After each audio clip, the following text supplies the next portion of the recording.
এখন জয় বাংলা মানে ধ্বংস।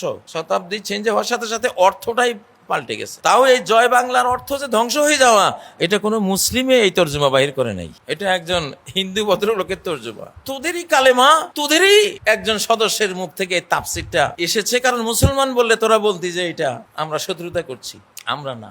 শতাব্দী পরিবর্তনে জয় বাংলার তর্জমা চেঞ্জ হয়ে গেছে, ধ্বংস। এখন যে এটা বলবি তোর কপালের ধ্বংস। দেখিস না ফাঁসির রশি ঝুলে, জোলা তো বাংলাদেশ থেকে শুরু হয়েছে। দিনদার পাত্রপাত্রীর সন্ধানে ভিজিট করুন orthikdin.com। এই রশি কিন্তু যাবে, আশপাশে যাবে, কারণ বিচারের রায় তো আছে। ইয়াতুনা বিমুলুকিল হিন্দে মাগলুলিনা বিসসালাসিল, ভারতের রাজন্যবর্গকে লোহার শিকলে বন্দি করে নিয়ে যাবে।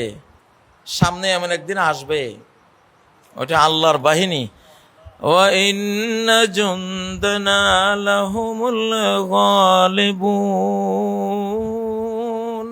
আমার বাহিনীরাই, কসম করে বলছি, ওরা বিজয়ী হবে, ওরা বিজয়ী হবে। ওরা মরলেও বিজয়ী, বাঁচলেও বিজয়ী। ওরা মরলে শহীদ, বাঁচলে শাসক। মরলে শহীদ, বাঁচলে শাসক।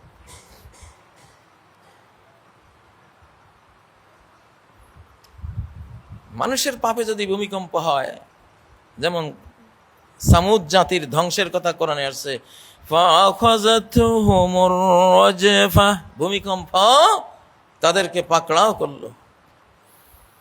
ফাআসবাহু ফি দারিহিম জাসিমিন, মুখ থুবড়ে নিজের ঘরে নিজেরা পড়ে রইল, ঘরটাই গোরস্থান।